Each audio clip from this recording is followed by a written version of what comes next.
প্রেমিকের সাথে ব্যক্তিগত মুহূর্ত কাটাবার সময় মোবাইল কিংবা ক্যামেরা দূরে সরিয়ে রাখুন।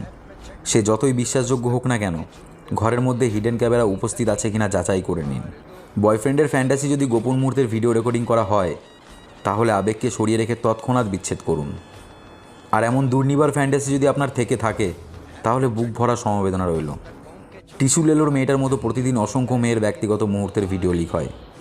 কেউ ভাইরাল হয়, কেউ মিম ম্যাটেরিয়াল হয়, কেউ বা নিষিদ্ধ সাইটগুলোই চুপচাপ অবস্থান করে। সাইটগুলো ঘুরে এলে বুঝতে পারবেন সংখ্যাটা নেহাত কম নয়। আর এরা সবাই তাদের প্রেমিককে অন্ধবিশ্বাস করেই ভিডিও রেকর্ড করার অনুমতি দেয়। ভবিষ্যতে কারো মোবাইল হ্যাক হয় কিংবা কেউ ইচ্ছাকৃত এইসব ভিডিও ছড়িয়ে দেয়।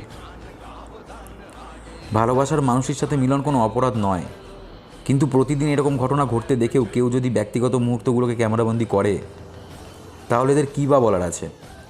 এদের দেখলে খুব একটা মায়াও আসে না। জেনে বুঝে নিজের পায়ে কুড়ুল মারা। মানুষদের চোখের জল মোছার জন্য টিস্যু পেপার এগিয়ে দিয়ে সমবেদনা জানাতে হয়, আর আড়ালে মুচকি হাসতে হয়। দুটো কথা সর্বদা মাথায় রাখবেন: সব ফ্যান্টাসি পূরণ করতে নেই, এবং ভালোবাসার মানুষটির সব আবদার মেটাতে নেই। ট্রু ফ্যাক্ট কি জানেন তো? ভালোবাসা আজকালকার খুব সস্তা হয়ে গেছে, তাই তো চাহিদা শেষ হলেই ভিডিও ভাইরাল হয়।